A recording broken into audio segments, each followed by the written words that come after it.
Okay, so we left off. Let me put a good slide back up. We left off here, and I actually got the cylinder working, although I'm not sure where it went. Someone kidnapped it. That's not fun. But we left off discussing work either done by a gas or work done on a gas. Typically in a contained vessel, usually some shape of cylinder, that contains some amount of gas that the volume of said gas can be changed. And another important formula that I'm just going to make sure is up on the board is W equals delta U. So, if a gas is allowed to expand, and this expansion occurs at constant pressure, then the gas can be considered to be doing work on its surroundings. Because if it is getting bigger, it is exerting some force on the extending part of the cylinder. It is pushing that cylinder some distance. Therefore, the gas is exerting a force. The cylinder moves a distance. The gas does work. Subsequently, though, in reverse, if you push down on the cylinder, like I did yesterday, and the volume decreases, you are exerting an inward force and the object moves inward. Therefore, you do work on the gas if the volume shrinks. So positive number, work done by gas. Negative number, work done on gas. Is that for W or D? W. U is the total energy of the gas itself.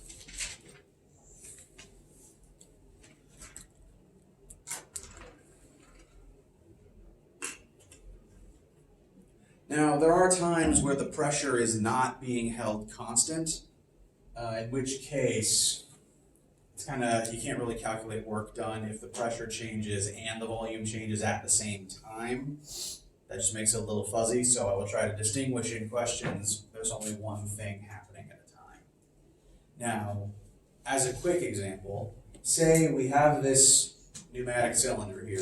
We are holding the volume constant, but we add thermal energy, which drives the pressure up. The temperature rises, the particles are jumping around more, and pressure rises. So if we are adding thermal energy, but we're not allowing the cylinder to expand, is any work being done? Is insight? Yes, No. no. Because in order for work to be done, there has to be a change in volume. If pressure is rising but volume is being held constant, that's not technically work because there's no force exerted over a distance. If we look back at this formula instead, if no work is being done, this term is zero. Instead, we added thermal energy to the object to make it hotter and drive up the pressure, and therefore the internal energy of the object changed. Subsequently, if you took energy away, pressure dropped and it got colder, this would be a negative number, and so would this. And some processes have different steps that involve periodically allowing a cylinder to expand, heating it or cooling it down to change the pressure, then allowing it to change volume again at a different pressure. And this forms sort of a cycle of steps that results in an amount of work being done, an amount of energy being transferred. And this is functionally how your air conditioning works, and therefore your refrigerator, since it works on the same technology. So inside of any device that is designed to move heat from one place to another. So I did a lot of research on refrigerators, so I'm going to draw a refrigerator. Did I tell you guys about my refrigerator research? Yes. Okay, I keep forgetting who I haven't. So, inside refrigerator, we use a different color now. There are pipes filled with coolant attached to a heat engine. And the point of this, there's really a pump here, it pumps the coolant through pipes that run through the walls of the refrigerator. And when the coolant gets to, say, the freezer, part you want to be coldest, the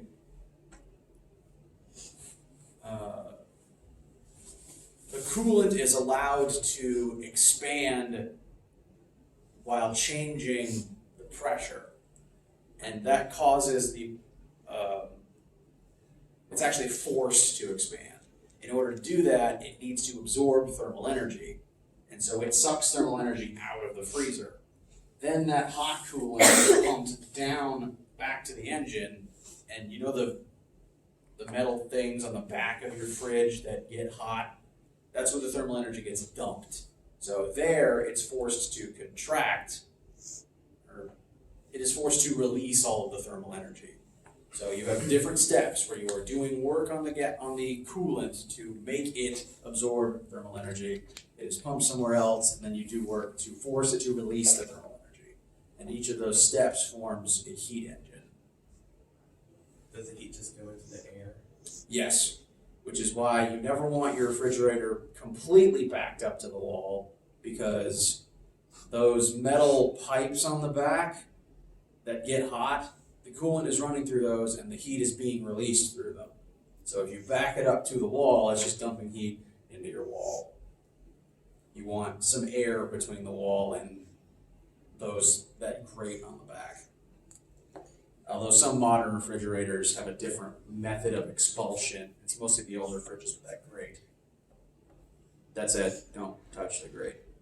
So, as an example of this, we already did this one yesterday. We have a sample question here, and I did borrow it from WebAssign, because it just is a very good question that has all the steps listed out. These are going to be different steps in a specific heat engine thermodynamics cycle, and we're just going to look at each step one at a time to determine the energy flow in this system. Okay, we'll do our work over there.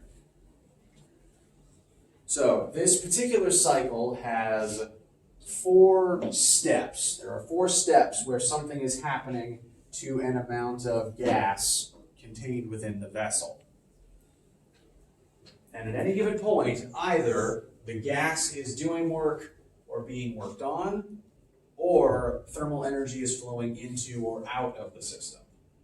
So for each step, we will determine the work being done by or on the gas, and or the thermal energy entering or leaving the gas. So we have 4 steps. I just said 4. And we're just going to look at them one at a time. We have the gas's initial conditions, where it is at a volume of 1 liter, and we do know its starting pressure the entire time, because if step A is our starting point, and it says the constant pressure has been 6.5 atmospheres this entire time.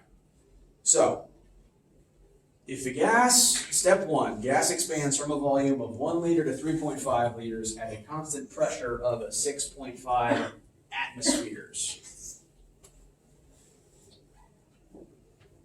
So, what is the work? Is the gas doing work, or is work being done upon the gas? Sorry? All right, gas is doing work. It is expanding. It is exerting a force outwards as the cylinder expands. So, pressure times change in volume. Our pressure is constant this entire time, so 6.5 times our change in volume. We go 2 at 3.5 from 1 liter. So that should give us 6.5 times 2.5.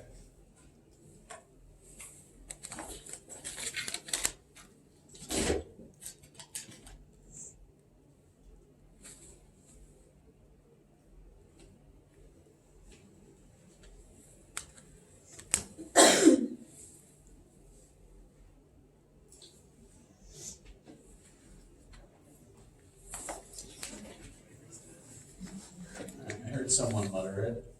So 16.25 joules. This is positive work being done by the gas. Very good. Second step. The gas is cooled at a constant volume until the pressure falls to 1.5 atmospheres. So is any work being done here?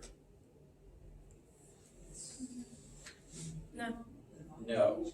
The volume did not change. In fact, the pressure changed. And this formula assumes constant pressure and changing volume. So even ignoring the pressure term, if volume does not change, delta V is 0, work is 0. So for this step, no work was done by or on the gas in terms of work. Now it does say the gas is cooled at constant volume.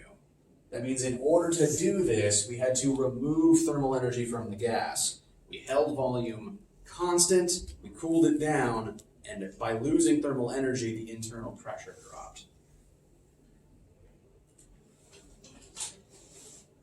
So we did have to remove some amount of thermal energy to make that happen. And work did need to be done outside of this cylinder, like energy had to be exchanged to make that happen. Part C, third, the gas is compressed at constant pressure of 1.5 atmospheres from a volume of 3.5 to 1.0. So, work equals pressure times change in volume. Our pressure is constant again for this part, so 1.5 atmospheres. And our volume is going from 3.5 back to 1.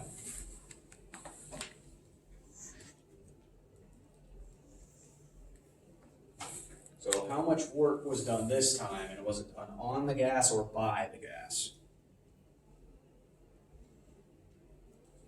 It was done on the gas. All right, on the gas. So notice here, volume shrank. So that means delta V is negative. This will give us a negative number, negative 3.75 joules. So here we had to do work on the gas to make it shrink.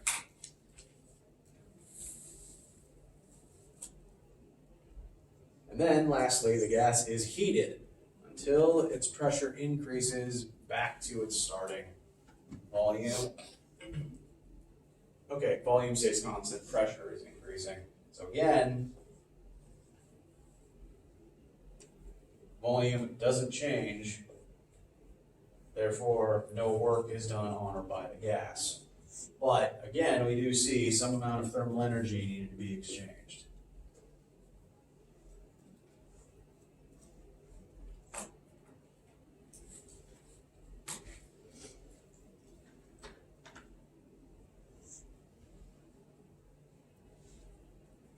So that is each isolated step if we are just looking at work done upon or by the gas. So positive work, no work, negative work, no work. So what is the net amount of work done by this gas?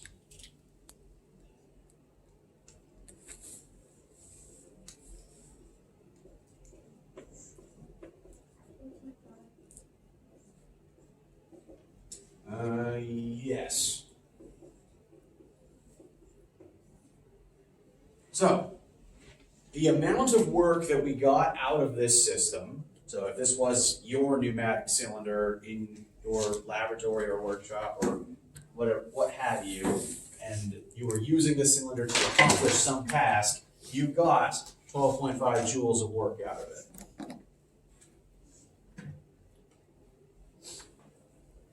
Similar systems are, well, we use hydraulics, which is similar but uses liquids instead of gas. We use hydraulics to, say, lift cars in an auto shop.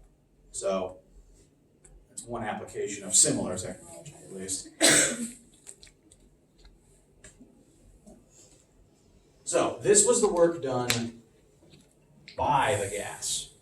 Now notice, though, there was other amounts of energy at play and being exchanged here. So at some point here, we did have to think, okay, cooled, so this was remove thermal energy, and this was add thermal energy. And moving and adding thermal energy is never as simple as just, oh, there's 10 joules there I need to remove. Okay, that's gone now. Like I said, with the air conditioning unit over there, there's a process involved to removing thermal energy. And so it always takes more energy to move thermal energy around than the energy you actually move. So say you want to remove 10 joules of thermal energy, it's going to take more than 10 joules worth of work to actually move it around, because you have to use a similar kind of a cycle here to actually get the energy out of there or into there. So even though we got 12.5 joules of work out of this system, we had to put more than 12.5 joules worth of energy into it to make that happen. Now, usually the energy we add into these systems comes in the form of electrical energy, because that's just what we get out of our walls. It's what our industry is sort of built on being able to utilize. So we turned electrical energy into mechanical work and some heat byproduct. And this plays into the next couple of laws of thermodynamics. Now, before we move on, I do want to draw a quick visual just to show this process.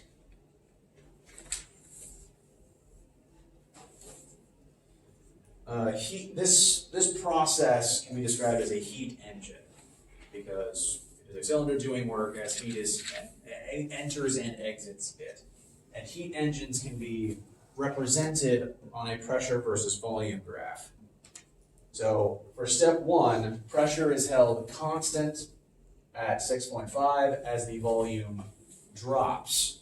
So just to sort of draw out each step on this visual so that you've seen this type of a graph when it comes up on your homework. Your pressure starts high and your volume goes from high to low. So the first step on this graph looks like this. Pressure remains constant as volume decreases. And that actually represents a positive amount of, volume increased, my bad. Volume increased. And so that represents a positive amount of work done. The next step is volume remain constant as pressure drops. That is no work done, so any movement throughout this vertical axis represents no work being done. That is an exchange of thermal energy. Next step, volume shrank while pressure was held constant. And then the last step, pressure increased while volume was held constant. So that's why we call it a thermodynamic cycle. It's literally a loop in terms of the pressure and volume. So the cylinder is just constantly moving between these states as thermal energy is being removed and added. So this visual comes up a lot when you're describing heat engines. There will be a visual like this, similar question on your homework.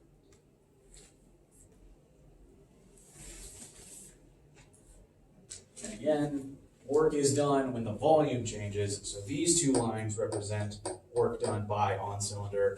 Pressure changes represent thermal energy changes, which is not work being done by or on the gas. Work is being done elsewhere to move the thermal energy. So, any questions before we continue?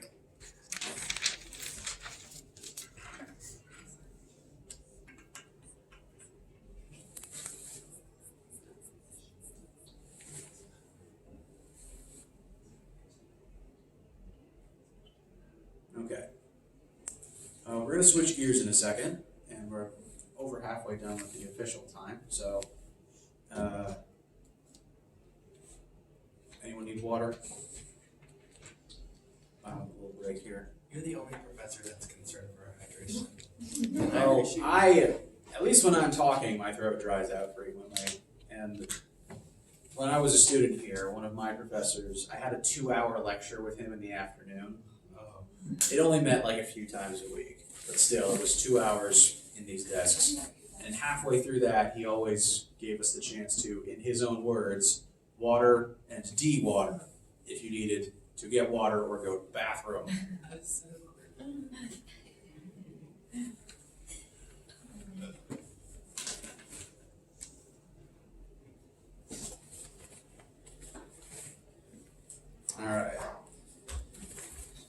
So this all has been the math related to the first law of thermodynamics.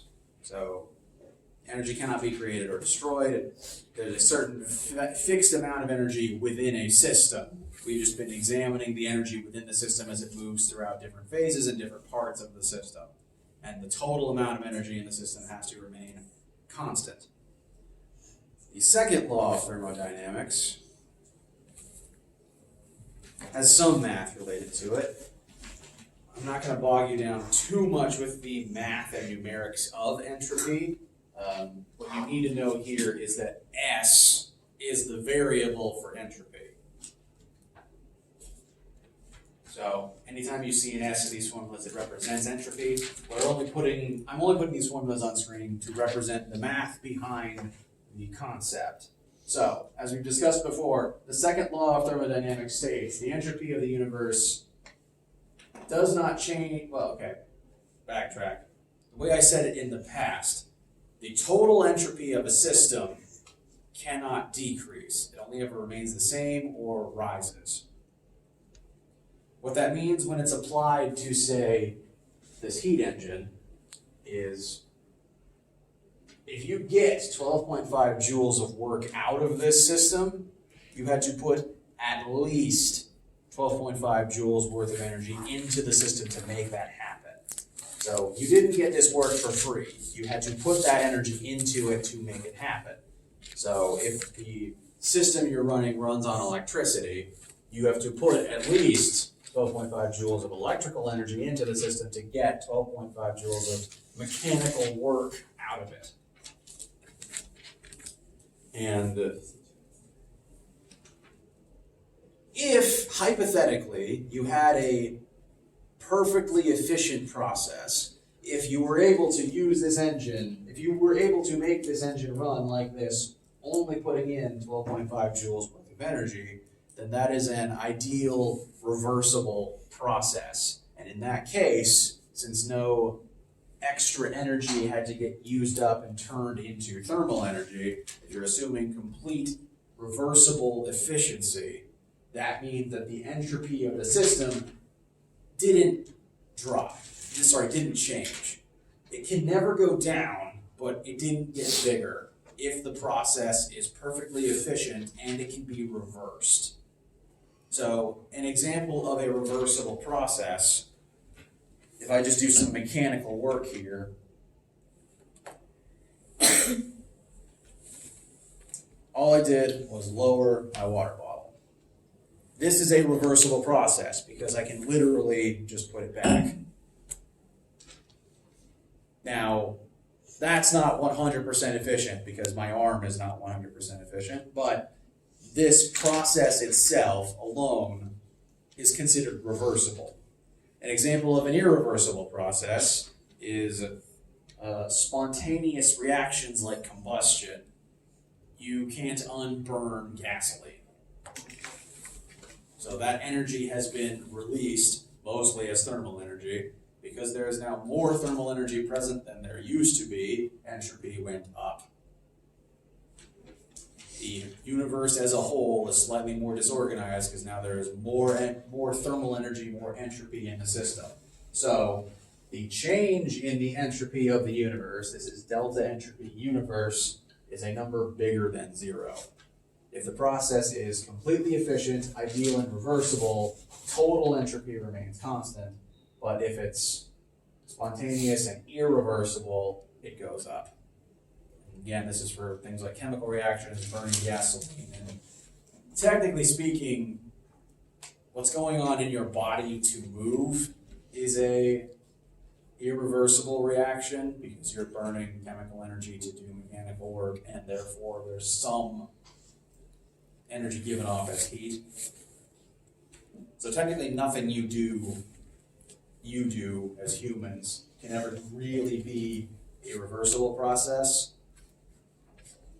Frankly, nothing's a perfectly reversible process because every single machine we ever build has friction in its gears. You lose some energy to friction, and therefore thermal energy. And so this ideal can never be completely reached because it's like it says up there, you can't break even. Anything involving real physical moving parts, there is friction, therefore you lose some energy to heat. And this refers to the efficiency of the system, which I'm going to get to in a second. Actually, you know what, I already started talking about it, so I'll do it now. So say we got 12.5 joules worth of work out of this system, but because it's an imperfect system with moving parts, we had to put 15 joules of energy into it to actually make that happen. So say as the cylinder is expanding, the actual valve, as it drags across the inside of the cylinder, that's a source of friction. We lose some energy as the valve moves back and forth due to that. So that inherently means we're losing some energy to friction. So if this is the work we got out, but this is the energy we had to put in, that means we lost 2.5 joules worth of energy to entropy, basically, and we can't get it back. And that means that the efficiency of this process, which is variable n, for reasons I'm not actually sure, if we put 12.5 joules in, put 15 in and we got 12.5 out, this tells us the efficiency of the process. And again, I'm not as good at mental math as I should be, given my profession. 0.83. Thank you, 0.83. So that would mean, I'm just going to go ahead and change that to 83% efficiency. Which is actually pretty good. That is pretty good. Because most processes, even within your own body, have a lot lower efficiency than that. Which is at least fringe benefit, why exercising warms you up, if for no other reason than the energy you're burning, some of it becomes thermal. Sometimes we want more thermal energy, because we need to be warm. But from the scale of the entropy of the universe, that entropy is always going up and that energy is never coming back. So every single process has some efficiency. The maximum efficiency possible is 100%, which could only exist in an idealized vacuum where there is no friction and everything works perfectly and every ounce of energy you put in, you get back out, which does not realistically happen. I don't think we can't realistically get to 100. We would need to eliminate friction, which we can't do. We can get pretty dang close if all of your parts are perfectly machined and covered in the most expensive grease you can imagine. But even then, we can only get up so high in terms of the efficiency. Most processes exist at like 20% efficiency, which, I mean, for humans, helps with the fact that we're warm-blooded and we need to make our own heat, if nothing else. Okay. I'm skipping all over my notes here, just because my brain rambles a lot.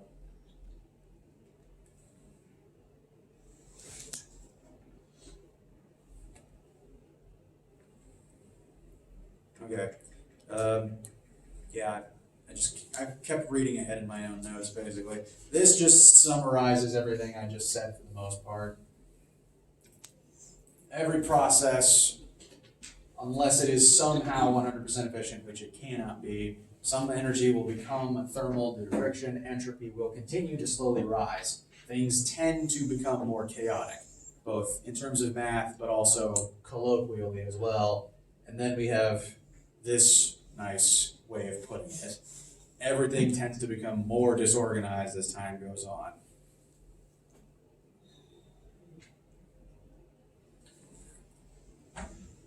It's not a pretty picture, but it is an accurate one.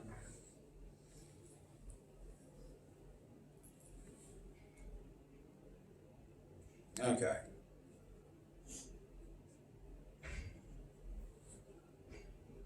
And so this brings us into the third law of thermodynamics, which we have talked about briefly. Now, entropy of the universe cannot drop. Entropy of a single object can, because we can get a single object to near absolute zero, and near absolute zero, entropy of the one object, the one system, can approach and eventually get to zero. But again, in order to get one thing to absolute zero, you had to siphon heat out of it and put it somewhere else. So that part of the system gained entropy. And frankly, because no process is completely efficient, we had to use energy to get energy out of the object, meaning in decreasing the entropy of one part of the system, you've still increased the entropy of the universe because you had to use energy to do that. That process cannot be 100% efficient, therefore entropy of the universe still went up. So we can't avoid it. Literally every action drives entropy of the universe upwards. We can't avoid it. Which means there's a fixed amount of energy on this planet and within our solar system, which will run out one day. Which is why space travel is important.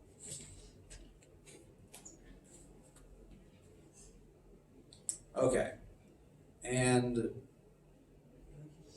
there's a lot of words on this slide, but the important part, the thing that you definitely need to write down, is this right here, which is just the official formula of this. So the efficiency of any process, the nth value, if you need the desired result divided by the required input, and that's just what we did here. We got, this is our result, this is what we put into it, and that tells you just the efficiency constant of the system. If you don't multiply that answer by 100%, it'll be a number between 0 and 1, that is just the nth constant. If you do multiply that number by 100%, that is the percent efficiency between 0 to 100%. If you did somehow create a 100% efficient process, that could be described as perpetual motion. Everyone heard that term? Okay, so imagine a machine, and I'm just going to say, for the sake of simplicity, imagine like a Ferris wheel type gear apparatus, just a device that is spinning. And you just take your hand, you spin it, and then it keeps going forever. That would be perpetual motion if it could exist. That would be a process where if I put in 5 joules worth of work, the wheel would possess 5 joules worth of kinetic energy forever. That would be perpetual motion if we had it. Why can we not have it? Friction. So even if I got 5 joules worth of kinetic energy into the wheel, that physical wheel is touching something on its hinges, axle rather, and there's friction there. So over time, the wheel slowly loses energy to the friction in its own axle. And especially on Earth, where we're surrounded by this wonderful and pesky thing called air, you're constantly losing energy to the air resistance as well. So any real wheel, if I had one, would eventually slow down. You know, you're used to that. You've seen that your entire lives. And that's because that entire process has a specific efficiency, and over a certain amount of time, its energy is going to drain. And it slows down. Which is why if you get your car up to 50 and then take your foot off the pedal, you eventually slow down and you don't stay at 50. Be nice if you did. Cruise control helps, but that's just the car using enough energy to keep you there. It's still doing work. And I'm rambling again. How are the laws today? How are the laws of thermodynamics?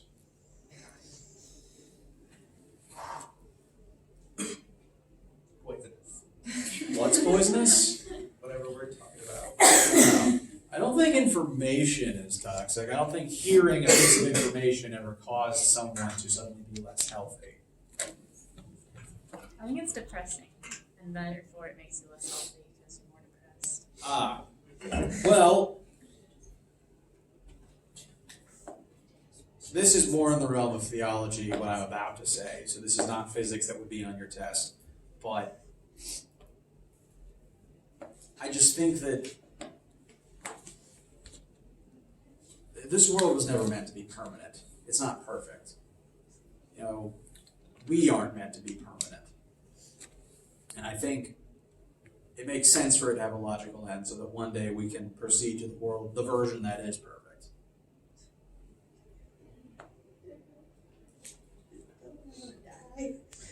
Friday. Again, that's me, theology. Never mind. Sorry? I'm in Old Testament right now, and God already killed all of us once. He said it Flood. never again. Never again in water. No, yeah, he said never again by flood. He didn't say all the other He said words. never again by flooding me. The implication is the next one's going to be by fire, which could either mean global warming or the sun imploding, Or nuclear warfare, just like or nuclear warfare. Nukes aren't the answer. Nuclear energy is fine. Nuclear weapons are the problem. What is the answer? Be good to each other. How naive.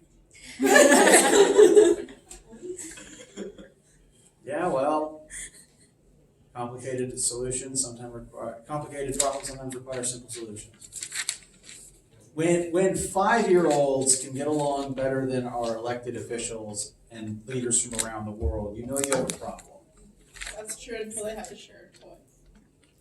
5-year-olds can still work that out decently. I think better than most world leaders. You obviously haven't had kids. I have been around them. I have taught them and babysat them. We're not 5-year-olds, babysitting the they're same not kids. siblings. Okay, yeah, siblings They are are way worse. siblings. Sibling, okay, They a are. sibling interaction is different to say kindergartners in the same. I'll agree on that one. Okay. That is actually everything that I have prepared for you today. We have gotten through the laws of thermodynamics. Chapter 11 homework is due Sunday night. I moved it to Sunday. And the quiz, both are Sunday. Please work on 12. Come prepared with questions on 12. And then next week, we will basically be getting ready for our first test, which you will all be fine on because you'll learn all this material. We'll spend time reviewing the material, and everything will be good and okay forever. Do report to lab today if you didn't yesterday, but most of you did yesterday.